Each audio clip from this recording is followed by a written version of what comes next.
आप सभी को वर्ष 2024 की हार्दिक शुभकामनाएं। आपके लिए आने वाला साल सबके लिए बेहतर हो, स्वास्थ्य सबका ठीक बना रहे, इसी मनोकामना के साथ।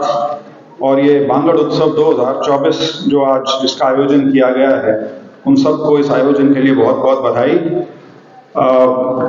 आज के इस भाषण प्रतियोगिता की अध्यक्षता कर रहे आदरणीय डॉक्टर विद्यार्थी जी, डीडी विद्यार्थी जी, हमारे सभी जजेस साहिबान और सबसे ज्यादा जरूरी जितने भी प्रतिभागी थे जिन्होंने इसमें 21 या 22 जिन्होंने इसमें हिस्सेदारी ली। मैं जब पहुंचा था तो पहला शायद अमन ने शुरुआत की थी, तो करीब करीब सारे के सारे भाषण मैंने सुने और कुछ चीजें आपके साथ साझा करना चाहूंगा, क्योंकि मैं कभी स्कूल कॉलेज में डिबेट और डिक्लेमेशन में नहीं होता था। मैं अपने निजी एक्सपीरियंस से आपको बताऊं तो मैंने पहली बार जब एक किसी डिक्लेमेशन में पार्टिसिपेट किया तो 11th क्लास में मैं था, दिल्ली मॉडर्न स्कूल में पढ़ता था। और कहने को तो मैं शुरू से अंग्रेजी स्कूल में पढ़ा था, लेकिन वो अंग्रेजी जो भाषण में बोली जाती है या जो डिबेट में बोली जाती है, वो तभी आती है या तो आदमी बहुत मेहनत करे उसमें, या उसके घर में बोली जाती है।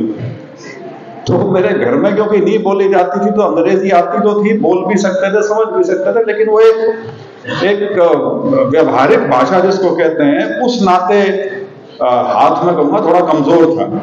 लेकिन मैं अच्छी खासी मेहनत करके गया, लिखा बहुत अच्छा था, तो मुझे बड़ी हैरानी हुई, मेरा दूसरा नंबर आया था उसमें, और मेरे को लगा कि शायद मैं बोल भी सकता हूं। उसके बाद फिर कभी दोबारा कॉलेज में या कहीं मैंने पार्टिसिपेट नहीं किया।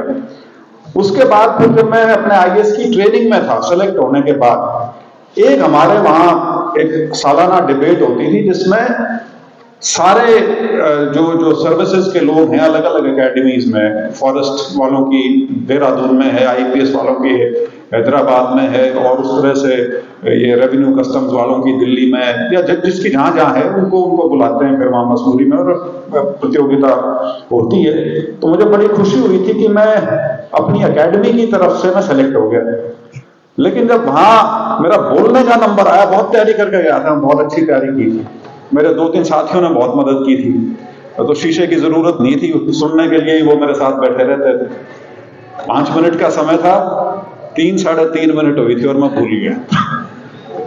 और भूला ऐसा कि दोबारा स्टार्ट ही नहीं हुआ। और उसके बाद सिर्फ मेरे को जो आखिरी का पैराग्राफ था जहां मैंने समापन करना था, बस वो किसी तरह से बोल के और अपनी जेब में टाके मैं हट गया वहां से। तो मेरा ये एक्सपीरियंस रहा था। और उसके बाद से खैर नौकरी में आने के बाद इस तरह से भाषण तो नहीं, लेकिन आपको पब्लिक स्पीकिंग तो करनी पड़ती है, और अब तो काम ही ये है। तो ये बहुत जरूरी इसलिए है कि आप सब बच्चों के लिए सिर्फ ये मंच नहीं, वो सांस्कृतिक मंच है या खेल का मंच है, जो भी है, इसमें भागीदारी बहुत जरूरी है, इसमें हिस्सा लेना बहुत जरूरी है। क्योंकि एक जो आदमी के व्यक्तित्व की अभिव्यक्ति है, वो मंच के माध्यम से ही हो सकती है। आप अपना सब्जेक्ट है उसको तैयार कर सकते हैं बहुत अच्छी तरह से, बहुत अच्छे नंबर ले सकते हैं, लेकिन जब कहीं भी आप इंटरव्यू की स्टेज पे पहुंचेंगे तो वहां पे झिझक यदि होगी तो उसमें दिक्कत आती है। फिर सामने वाले को लगता है कि या तो इसको आता नहीं ढंग से, या जो भी बात है, जो कम्युनिकेशन स्किल है उसमें कमी है। तो उसका बहुत एक महत्वपूर्ण हिस्सा है, यदि आप स्कूल कॉलेज में जितने बच्चे हैं वो किसी ना किसी स्टेज पे जरूर साल में 1-2 बार कोई ऐसी चीज में जरूर हिस्सेदारी करें जिसमें उनको स्टेज पे जाना पड़े और सामने ऑडियंस को संबोधित करना पड़े। उससे आदमी की जो झिझक है वो खुलती है, और एक खुद के अंदर भी एक आत्मविश्वास आता है। और यहाँ पे डिबेट का मुद्दा था, डिबेट नहीं, डिक्लेमेशन थी, भाषण प्रतियोगिता थी। मैं ये कहूंगा कि भाषण प्रतियोगिता फिर भी आसान है, क्योंकि आप अपनी चीज तैयार करके आए हैं, यूं की यूं आपने डिलीवर करनी है। सवाल सिर्फ ये है कि आपकी डिलीवरी कैसी है, आपकी तैयारी कैसी है? तैयारी से मेरा मतलब है कंटेंट। कई बच्चों का बहुत अच्छा था, कई बच्चों की स्पीच बड़ी ओजस्वी थी, लेकिन कंटेंट नहीं था उसमें। वो ठीक है, ताली तो ले गए, ताली बजाई लोगों ने, लेकिन यदि आप उसके बारे में सोचें कि उन्होंने कहा क्या, कहा कुछ नहीं था। सिर्फ वो भी एक भाषण की अपनी पद्धति होती है जिसमें आप कुछ ना कह के भी लोगों की वाहवाही लूट सकते हो, वो भी एक कला होती है। लेकिन कंपटीशन जहां पे है उसमें डिलीवरी से भी ज्यादा जरूरी है कि आपका कंटेंट क्या है। उदाहरण के तौर पे एक बहुत बड़ा टॉपिक इसमें था, भारत में 1991 के आर्थिक सुधारों का आकलन। इसको पहली चीज तो है कि 5 मिनट में आप कैसे समेटो, क्योंकि ये तो बहुत बहुत बड़ा विषय है ये तो। और दूसरा ये, मुझे नहीं पता इसमें 1947 से पहले जो अंग्रेजों ने क्या किया था उसका जिक्र क्यों आ रहा था। बात तो ये थी 1947 के बाद एक 44 साल का सफर था, और उसके बाद हमने आर्थिक रूप से अपना रास्ता बदला। और मुझे हैरानी इस बात की थी कि किसी ने इस बात का जिक्र नहीं किया कि उन 44 सालों में हम समाजवाद की जो एक परिभाषा के तहत जो अर्थव्यवस्था थी उसको चला रहे थे, और वो जब एक स्टेज पे आके फेल हुई तो आपने मजबूरन, ऐसा नहीं था कि मनमोहन सिंह जी चाहते थे या नरसिम्हा राव जी चाहते थे, वो सारे उस पीढ़ी के थे जिसके लिए प्राइवेटाइजेशन गाली से ज्यादा, गाली से कम नहीं थी प्राइवेटाइजेशन की बात करना। लेकिन जो मेरा कहने का भाव है वो ये कि जब आप किसी इस तरह के विषय को लें तो उसमें रिसर्च होनी बहुत जरूरी है।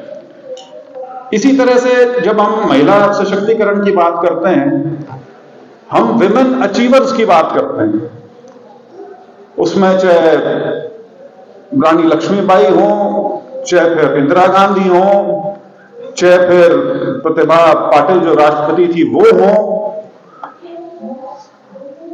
तो क्या वाकई वो महिला सशक्तिकरण के प्रतीक हैं? कल्पना चावला को मैं मान सकता हूं, लेकिन बाकियों के तो हालात ऐसे थे कि उनको सामने किया गया था। वो ऐसा नहीं था कि समाज में महिला सशक्तिकरण हुआ था इसलिए इंदिरा गांधी प्रधानमंत्री बनी थी। इंदिरा गांधी प्रेरणा का स्रोत हो सकती है, प्रेरणादायी हो सकती हैं, क्योंकि जब वो आई मैदान में उसके बाद जो उन्होंने काम किया उससे उन्होंने ये दिखाया कि मैं किसी से कम नहीं, इनसे 21 ही हूं सबसे। रघु राय बहुत फेमस फोटोग्राफर थे, उनकी एक तस्वीर है इंदिरा गांधी जी की जिसमें इंदिरा गांधी टेबल पर बैठी हैं और पूरा मंत्रिमंडल उस टेबल के इर्द-गिर्द खड़ा हुआ है, और उसने उसकी हेडिंग दी थी the only man in the cabinet. तो वो व्यक्तित्व तो वहां पहुंचा वो अलग बात है, लेकिन सशक्तिकरण की जब हम बात करते हैं वो एक अलग चीज हो जाती है। मुझे अभी भी याद है, एक बहुत पुरानी अंग्रेजी की कहावत है, आपके साथ साझा करूंगा, उसको ध्यान रखना। Great minds discuss ideas. Average minds discuss events. Poor minds discuss men. मतलब जो बड़ी सोच के लोग हैं वो विषयों के बारे में सोचते हैं, विचार के बारे में सोचते हैं। जो मध्यम दर्जे के लोग हैं वो इवेंट्स, घटनाओं के बारे में चर्चा करते हैं, और जो सबसे निम्न दर्जे पे जब आ जाओ तो आप व्यक्तियों की चर्चा करते हो। तो जब आप डिबेट करें या स्पीच दें, उसका स्तर यदि आपने ऊपर उठाना है तो किसी इंडिविजुअल को डिस्कस करने की जरूरत नहीं, मुद्दे की बात कीजिए, विचार की बात कीजिए, उसमें कहीं ज्यादा वजन होगा बजाय इसके कि XYZ का उदाहरण लेके। उदाहरण ठीक है देने के लिए, लेकिन उदाहरण स्पीच नहीं होनी चाहिए, स्पीच मुद्दे के बारे में होनी चाहिए। तो मेरे को बड़ी खुशी है, और ये भी खुशी है मेरे ख्याल से लड़कियां ज्यादा थी लड़कों से, ये चलन हो चुका है। और सौभाग्य की बात यह है कि लड़कियां डंकी के माध्यम से बाहर नहीं जाती। मैं पिछले साल लंदन गया हुआ था एक किसी पार्लियामेंट्री डेलीगेशन के साथ, तो शाम को जब मैं फारिग था तो वो लंदन ब्रिज पे मैं सैर कर रहा था। इतने में मेरे पीछे एक दौड़ता हुआ लड़का आया, नमस्ते करी, बोला जी शायद वो दुर्जनपुर या किसी गांव का था, और उसके साथ 2 लड़कियां आई, एक शायद उसकी बहन थी, एक तो उसकी बहन की सहेली थी। वो लंदन के सबसे बड़े मेडिकल कॉलेज में वो लड़कियां थी दोनों। मैंने कहा बेटा आप हो कहां से? कहती सर हम तो आपसे मिलने इसीलिए आए थे कि मैं वीरेंद्र सिंह नर्सिंग कॉलेज के सेकंड बैच की पास आउट हूं। तो विद्यार्थी जी से मैं बहस नहीं करना चाहता, लेकिन मैं इस बाहर जाने वाले का जो हिसाब किताब है, मैं इसको कतई बुरा नहीं मानता। आदमी को जहां अपॉर्चुनिटी मिले, जहां मौका मिले, जहां जिंदगी को बेहतर करने का मौका हो, वो करना चाहिए। ये हमेशा भावनाओं में बह के और माता पिता के उदाहरण लेके और तेरे भाई पीछे से ब्याह हो जाएगा, बहन की शादी हो जाएगी, उन चक्करों में आदमी को नहीं पड़ना चाहिए। जिंदगी में ऊपर बढ़ने के लिए आपको घर से निकलना पड़ेगा। एक मिल्टन की या किसकी एक कहावत है कि मोर जो है वो देखने में सबसे सुंदर पक्षी है, लेकिन उड़ नहीं पाता। क्यों? क्योंकि वो चीज जिनकी वजह से सुंदर लगता है, उसके पंख, वो उसको उड़ने नहीं देते, और 15-20 फुट उड़ता है, उसके बाद उसको बैठना पड़ जाता है। तो कभी भी मोह माया में नहीं फंसना चाहिए। आदमी को अपना जो करियर है उसमें उसको कहां बेहतरी मिल सकती है वो देख के चलना चाहिए। जिंदगी में ज्यादातर समाज वो कामयाब हुए हैं जिन्होंने बढ़ोतरी के लिए अपना घर छोड़ के उससे बाहर निकले। अन्यथा तो मैं इसका दूसरा शब्द भी इस्तेमाल कर सकता हूं, कुएं के मेंढक बन के बैठे रहे, उसी कुएं में टर करे जाओ और सोचो कि हम सारी दुनिया यही है, इस कुएं के अंदर ही है। तो हाँ, ये जो गैर कानूनी तरीका है ये मत अपना लेना बस, क्योंकि उसके बाद वही है जो किसी ने जिक्र किया, या तो कहीं जंगलों में मिलते हैं या कहीं, और दूसरा ये भी है कि वहां जाकर जो काम करते हैं वो हैं जो काम वहां कर सकते हैं क्योंकि वहां देखने वाला कोई नहीं, क्योंकि वही काम तो यहां भी कर सकते हैं, लेकिन आपकी शर्म और समाज की जो शर्म है उस वजह से नहीं करते, इसलिए बाहर जाते हैं। तो वो बिल्कुल विद्यार्थी जी ने बात ठीक कही, वो डॉलर वॉलर जो है वो सिर्फ एक चकाचौंध का तरीका है। हाँ, लेकिन यदि आप क्वालिफाइड होके जा रहे हो, तरीके से जा रहे हो, तो दुनिया बहुत बेहतर है। और बल्कि डिबेट मेरे को थोड़ी सी इसलिए भी आजकल मैं अचरज मानता हूं क्योंकि ये चलन अब हमारे यहां आ गया, क्योंकि पंजाब में तो बहुत कई दशकों से है, हमारे यहां ये अब आना शुरू हुआ है, क्योंकि सदा से सुनते थे ब्रेन ड्रेन कि हमारे जो पढ़े लिखे बच्चे हैं वो विदेश में जाकर अपना योगदान कर रहे हैं, बजाय ये कि अपने हिंदुस्तान में रह के करें। वो क्यों गए थे? उस समय हमारे पास अपॉर्चुनिटी नहीं थी। यहां पर हमारे पास सरकारी नौकरियां और कुछ प्राइवेट सेक्टर, छोटा मोटा कंट्रोल्ड प्राइवेट सेक्टर था, उसके अलावा कुछ नहीं था। तो महत्वाकांक्षी बच्चा यदि कोई है, कोई किसी ने डॉक्टरी या इंजीनियरिंग की है और उसके लिए रास्ता सरकारी अस्पताल के अलावा कुछ नहीं है, तो क्या करेगा वो? तो सारा का सारा ये एक समय था 60, 70, 80 का जो दशक था, तो सारे के सारे पढ़े लिखे बच्चे बहुत भारी संख्या में बाहर जाते थे। लेकिन वो अलग चीज थी, वो क्वालिफाइड बच्चे थे सारे के सारे, उन्होंने वहां जीवन में बेहतरी करी। ये जो डंकी शब्द जो है, ये शब्द ही खोता है। डंकी बना दिया, डोंकी है, वैसे तो गधा कहते हैं जिसको। तो ये तो फिर उसी टाइप का जो शब्द है, उसी टाइप का आवास प्रवास है ये देश से। इसमें ये मत सोचना कि कोई बहुत अच्छी चीज कर रहे हैं। खैर, मैं भटक गया था विषय से। मैं एक बार सबको बहुत बधाई देता हूं, और खास तौर पे जजेस को कि जिन्होंने क्योंकि काफी बड़ी संख्या थी, 22 लोगों को इवैल्यूएट करना आसान नहीं रहा होगा, और एक बार इसी उम्मीद के साथ कि इस प्रकार के आयोजन और बढ़ें, और मेरा सुझाव है अगली बार भाषण की बजाय डिबेट करवाना। डिबेट में सही पोल पट्टी खुलती है कि आदमी ने तैयारी कितनी कर रखी है और उसको बोलना कितना आता है, क्योंकि डिबेट में आपने सिर्फ अपनी बात नहीं कहनी, वो तो आप कहोगे, लेकिन आपसे पहले जो बोल के गया उसकी बात काटनी भी है आपने। डिबेट का तंत्र ही वो है। डिबेट है आमने सामने का, भाषण है मैं आया, मैंने अपनी बात कही और मैं निकल लिया। तो बहुत अच्छे अच्छे भाषण थे। मेरा भी, हालांकि जब मैं हिंदी बोलता हूं उच्चारण मेरा भी गड़बड़ा जाता है, मेरे हिंदी बोलने में भी बहुत हरियाणवी टोन जो है, हरियाणवी लहजा वो आ जाता है। तो वो आप सब बच्चों में भी था, शायद 1 या 2 थे जिनका हिंदी का उच्चारण जो था वो था जो हिंदी का होना चाहिए। और एक असलम, आपका नाम, आपका भाषण बहुत अच्छा था, लेकिन डिबेट की लैंग्वेज होती है, हिंदी की डिबेट है या अंग्रेजी की डिबेट है, मिश्रण नहीं हो सकता। दोनों चीज मैं कर सकता हूं, मेरे पास स्टेज है बोलने के लिए, मेरे को खुली छूट है, लेकिन जब आप कंपटीशन में पार्टिसिपेट कर रहे हैं और उसकी लैंग्वेज जो है वो हिंदी है या अंग्रेजी है या पंजाबी है या उर्दू है, वो उसी में डिलीवर होना चाहिए। एक बेटी आई थी, उसने शुरुआत की I am so and so from such and such college, और आगे भाषण अंग्रेजी में हिंदी में, वो नहीं होना चाहिए। हिंदी की डिबेट है तो हिंदी होनी चाहिए थ्रू एंड थ्रू। ये छोटी छोटी चीजें हैं।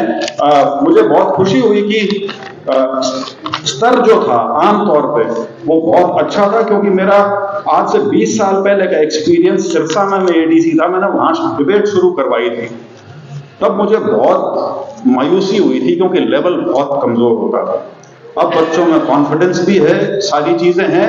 और एक किसी ने यहां जिक्र किया था, बेटी ने, ये जो मोबाइल फोन है इसका प्रयोग सिर्फ वहां तक करो जहां आप इसका प्रयोग कर रहे हो, ना कि ये आपका प्रयोग करना शुरू कर दे।